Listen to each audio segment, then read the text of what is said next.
महाकुंभ 2025 का मेला महिला नागा साधुओं के बिना अधूरा ही रहता है, क्योंकि महिला नागा साधुओं के पास ऐसे ऐसे चमत्कार होते हैं जिसे देख लोगों के होश उड़ जाते हैं।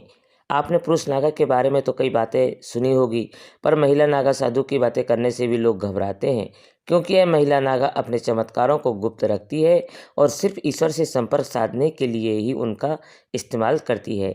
इसलिए लोग महिला नागा के बारे में कुछ नहीं जानते, सिवाय उसके सिवा ही वह नागा। पर आज हम इस वीडियो में आपको ऐसी ऐसी बातें बताने वाले हैं जिसे सुनकर आपके होश उड़ जाएंगे, जिसमें महिला नागा को साधु बनाते वक्त उसके शरीर के एक हिस्से को निष्क्रिय कर दिया जाता है, जो शरीर में वासना जगाता है। पर यह प्रक्रिया सुनकर आपके रोंगटे खड़े हो जाएंगे।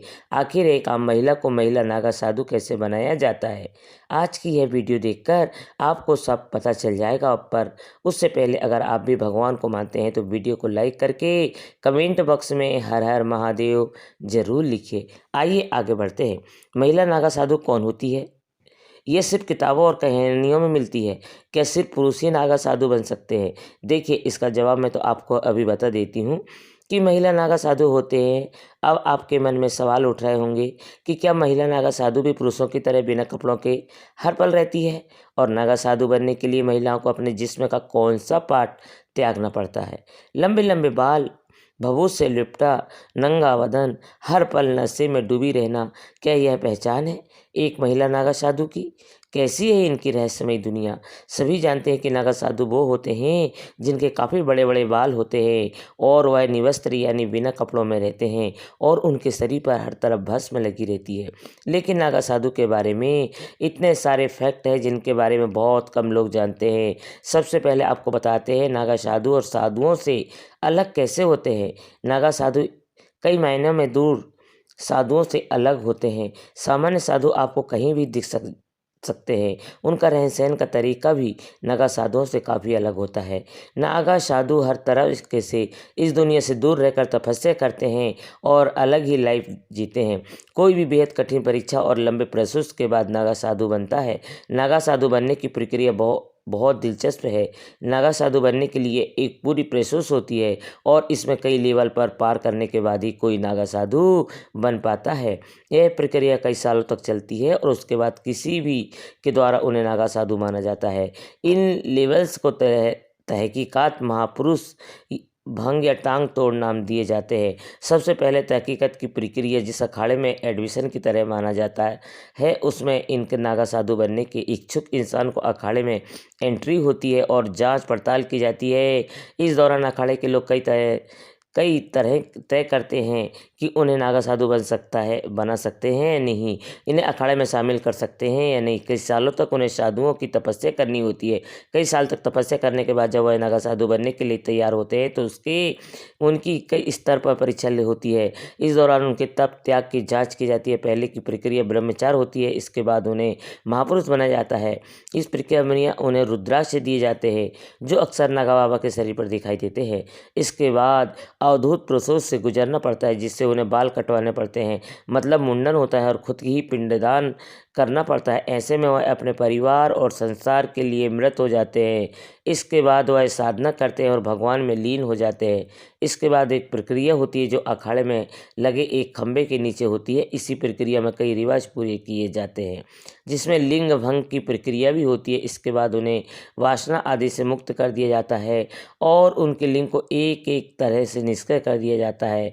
इस प्रक्रिया के बाद नागा साधु बनते हैं और कुंभ के दौरान ही कई महिला नागा साधु के बारे में जानने से पहले क्या आपने कभी एक नागा साधु को देखा है? नीचे कमेंट में यस लिख कर जरूर बताएं। आपको बता दें, नागा साधु बनने से पहले यहाँ महिलाओं को 10 से 15 साल तक की कठिन ब्रह्मचार्य का पालन करना पड़ता है। इसके बाद अगर इन महिलाओं के गुरु इस बात से संतुष्ट हो जाते हैं कि महिला ब्रह्मचार्य का पालन कर सकती है, तभी उसे दीक्षा प्रदान की जाती है। नागा साधु बनने के लिए दृढ़ इच्छा शक्ति और सन्यासी जीवन जीने का प्रबल इच्छा होनी चाहिए। महिला नागा संन्यास बनने से पहले अखाड़े के साधु संत उस महिला के घर परिवार और उसके पिछले जन्म की जांच पड़ताल करते हैं।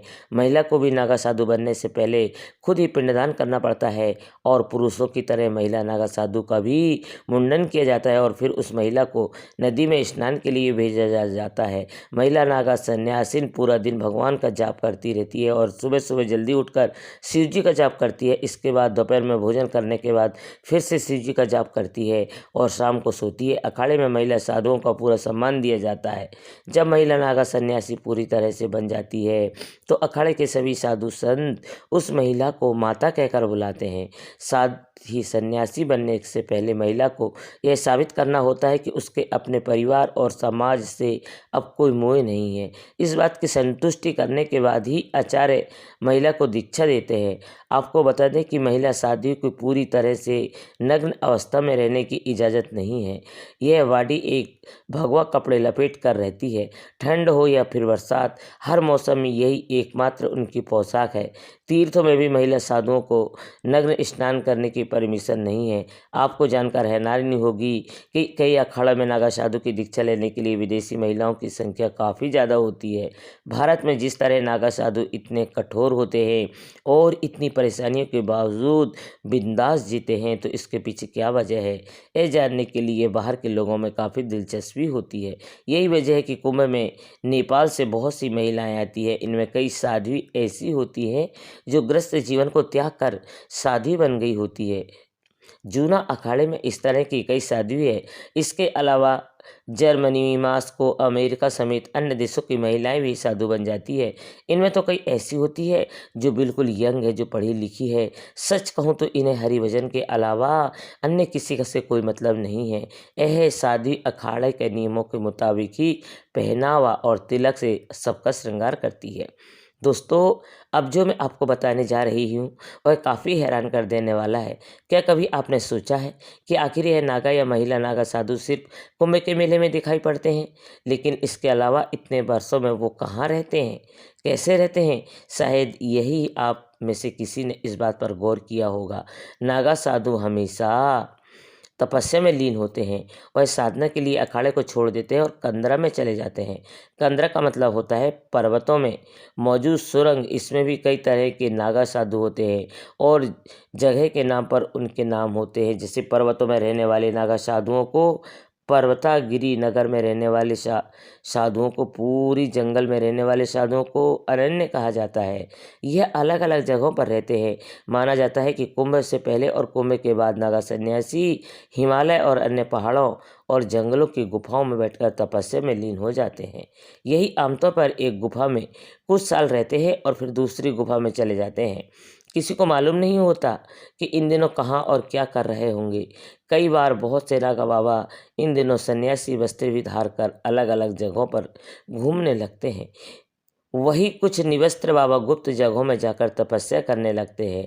इस दौरान वो जड़ी बूटी और कंदमूल पौधे के साथ जंगलों और पहाड़ों पर होने वाले चीज़ों को, खाने की चीज़ों से अपने पेट भरते हैं और घूमते भी रहते हैं। लेकिन ये सब इतने सीक्रेट तरीके से होता है कि किसी को पता ही नहीं चलता।